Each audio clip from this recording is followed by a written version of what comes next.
வணக்கம் மக்களே, welcome to the venture show. இன்னைக்கு ஷோல நம்ம பார்க்க போறது பனி அப்படின்ற ஒரு மலையாள மூவியோட ரிவ்யூ. இந்த படம் பார்த்தீங்கன்னா சோனி லைவ் ஓடிடி ஆப்ல அவைலபிளா இருக்கு. தமிழ் டப்பிங்கோட அவைலபிளா இருக்கு. இந்த படத்துல ஜோஜோ ஜார்ஜ் தான் லீட் கேரக்டர் பிளே பண்ணியிருக்காரு அண்ட் ஆல்சோ இந்த படத்தை டைரக்டும் பண்ணியிருக்காரு.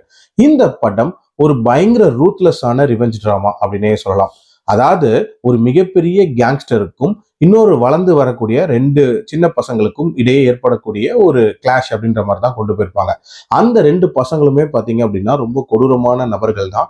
பட் இப்போதான் சின்ன சின்னதா கான்ட்ராக்ட் பேசிஸ்ல கிரைம் அப்படின்றது பண்ணிட்டு இருக்காங்க.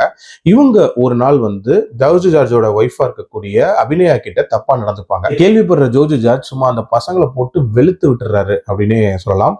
அந்த பசங்க ஏதோ சாதாரண பசங்க அப்படின்ற மாதிரி இவர் நினைச்சுக்கிறாரு. ஆனா அந்த பசங்க பதிலுக்கு ரிவெஞ்ச் எடுக்கிறேன்ற மாதிரி சில விஷயங்கள் பண்ண ஆரம்பிக்கிறாங்க.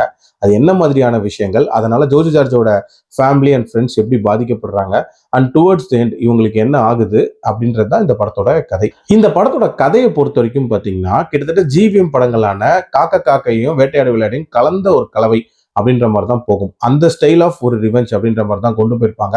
பட் என்ன, அந்த படங்கள்ல ஒரு சைட் கம்ப்ளீட் பாசிட்டிவ் அப்படின்ற மாதிரி அந்த போலீஸ் சைடை காட்டியிருப்பாங்க. பட் இதுல ரெண்டு சைடுமே நெகட்டிவ் அப்படின்ற மாதிரி காட்டியிருப்பாங்க. அதுலயும் நம்ம சப்போர்ட் அப்படின்றது கண்டிப்பா ஜோஜோ ஜார்ஜ் சைடு தான் இருக்கும் அப்படின்னே சொல்லலாம். ஏன்னா அந்த ரெண்டு பசங்க ஜோஜோ ஜார்ஜுக்கு பண்ணது அந்த மாதிரியான ஒரு சம்பவமா இருக்கும் அப்படின்னே சொல்லலாம். அதே மாதிரி அந்த பசங்க எப்படி ஒருத்தரையும் பழி வாங்குறாங்க அப்படின்றதுமே ரொம்ப ரொம்ப நீட்டா காட்டியிருப்பாங்க.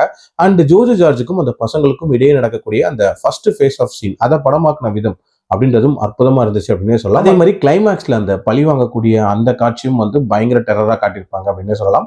டியூரேஷன் வைஸ் அரௌண்ட் 2 hours போகக்கூடிய ஒரு படம் தான். ஒரு மாதிரி பயங்கர இன்டென்ஸான ரிவெஞ்ச் டிராமா அப்படின்ற மாதிரி தான் போச்சு. பட் எனக்கு இந்த படத்துல பிரச்சனையா பட்ட விஷயங்கள் அப்படின்றது, இந்த படம் ரொம்பவே ப்ரெடிக்டபிளா இருந்துச்சு அப்படின்னே சொல்லலாம்.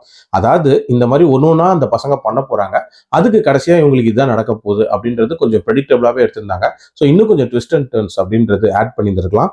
எல்லாத்துக்கும் மேல இந்த கதையில அந்த பசங்க ரொம்ப ஈஸியா ஆக்சஸ் பண்ணி சில விஷயங்கள் பண்ணிட்டாங்களோ அப்படின்ற மாதிரியான ஒரு லாஜிக்கல் லூப் போலுமே இருந்துச்சு அப்படின்னு சொல்லலாம். அதே மாதிரி இந்த ரெண்டு பேருக்குள்ள நடக்கக்கூடிய கிளாஷ் இருக்குல்ல, ஜோஜோ ஜார்ஜ் அந்த ரெண்டு பசங்க, இதுக்கு நடுவில் அந்த தேர்ட் பாயிண்ட் ஆஃப் வியூ அப்படின்ற மாதிரி போலீஸை உள்ள கொண்டு அதை வச்சு சில டிராமா அப்படின்றதும் பில்ட் பண்ணிருக்கலாங்கிறது என்னோட ஒப்பீனியன்.